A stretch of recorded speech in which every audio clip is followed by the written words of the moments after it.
Time to talk about the Europa League final. Wow, what a performance from Chelsea. 4-1 the final score. Eden Hazard with a brace. Craig, I'll start with you. Was this Chelsea being great or just a total embarrassment for Arsenal? No, it was a good performance from Chelsea, particularly after, say, maybe the half-hour marker after half-time. But you got to context it with Arsenal, who were really poor in the second half, and who are really a poor side, if we're being honest. You look at their away form this year. It's weak. It's why they didn't get in the top four in Champions League football when they were in a good position to do so. But Chelsea had the players that took advantage. They got better players. Their bigger players turn up on bigger occasions, i.e. you measure Ozil against Hazard, that kind of thing. And then defensively, I don't think either team have been great this year defensively, but I think out of two poor defences, Chelsea's certainly better than Arsenal's. That was awful in that second half. Shaka, what did you see today? Well, I thought Chelsea quite clearly had the better players. But at the same time, Chelsea were a team with not a whole lot to play for in terms of reward, other than the silverware, Europa League silverware. Arsenal's season was resting on this 90 minutes. After everything they'd done in the build-up against Valencia and against Napoli, they had fourth place finish in their own hands and somehow managed to take 7 points from their last 7 league games and find themselves outside the top 4 looking in, and had it all to prove. And if any team were to be motivated for this game, you'd fear it was Arsenal. Yet still, the first 45, I thought they played very well in the first 45 minutes, but couldn't get a goal.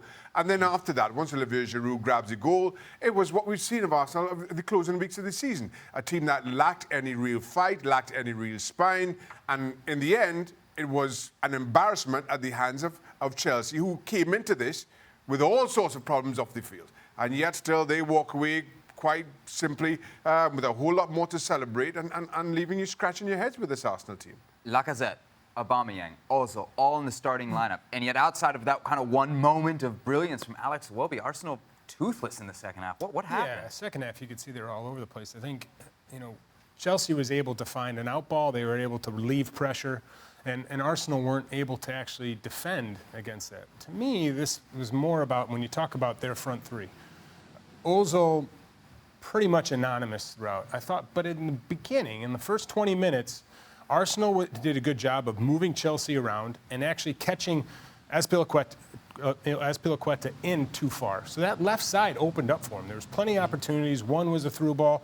One possibly was a penalty. They just didn't take advantage of it. And if you switch it, you give Chelsea a little time to fix that at halftime. They come out, they play a much better attacking game, but defended extremely well. Christensen had an excellent game coming in and replacing Rudiger, not having played quite a bit.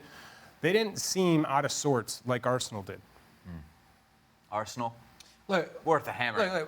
Look, I know we'll get to Chelsea, but in some ways, and I know Robbo's waiting patiently, in some ways this is a papering over the cracks, smokescreen appearance at a big European, okay, it's not the Champions League, but a big European final.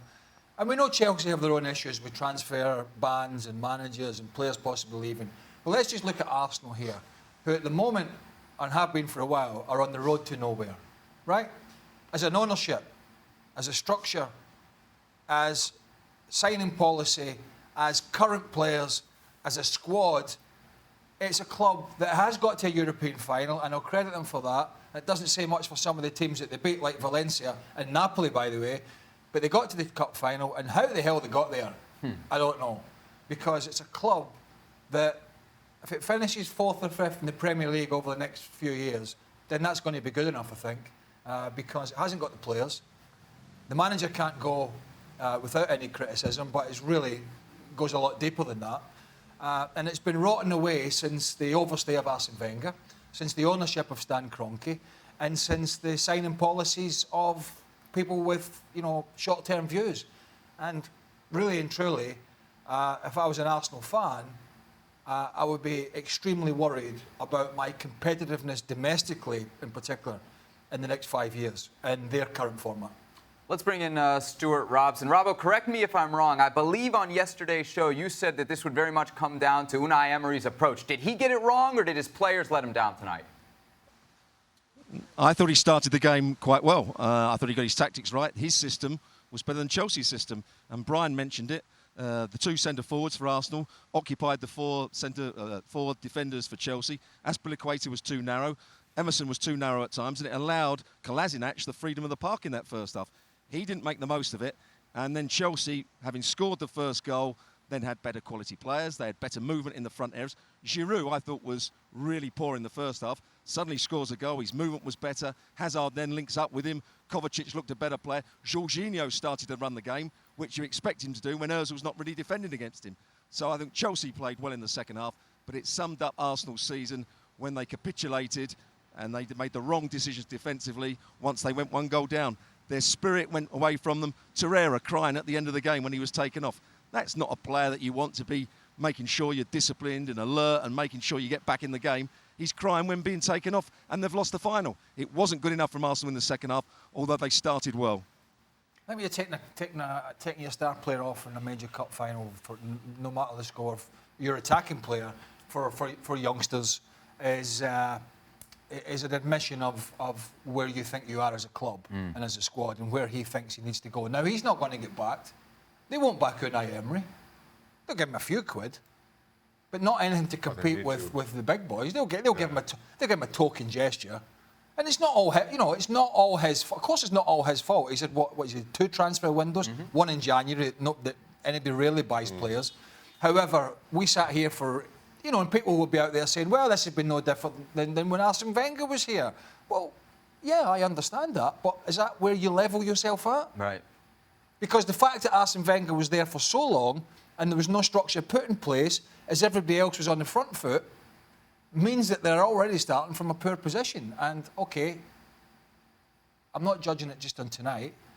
They were in a position in the Premier League to go and get Champions League football on their own, and they could hardly win a game away from home when the chips were down. They're a weak squad, they're a poor squad, and defensively, they're a nightmare. I think the challenge for Unai Emery here is Mesut Ozil yet again, and I'm sure we'll talk about him as far as Arsenal is concerned until something happens, if not all summer long. What Arsenal do in the transfer window is going to be dictated by Mesut Ozil, whether he's there or not. My opinion, I've said this quite some time, they just have to take the hit on Mesut Ozil, because anybody coming in is going to be asking for Mesut Ozil money. I don't think you can afford that. Whether you're Arsenal, whether you own Stan Kroenke or anybody else, you cannot afford everybody coming through the door to be asking for that kind of money. And at the same time, I was surprised to see him in the starting 11 for Unai Emery today, because I just don't feel he offers an awful lot when the chips are down. Great in the first half, well, as good in the first half as you can expect when things are going your way, but from the time your back's up against it, again, Mesut Ozil goes missing. Tell me something.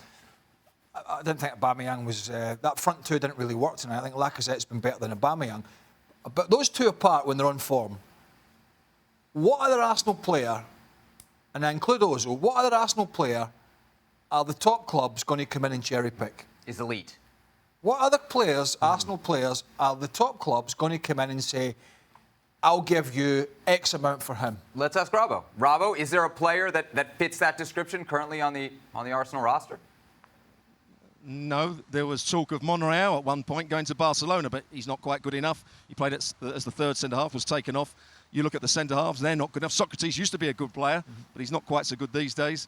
Iwobi's a young player that's got potential, but if you ask Arsenal fans about his performances over the season, they say they haven't been good enough. Maitland-Niles could be a decent player, but Craig's absolutely right.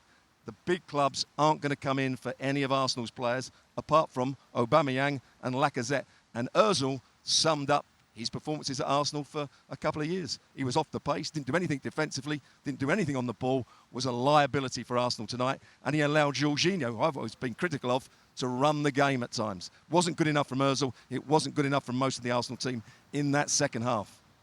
For more, sign up now for ESPN Plus.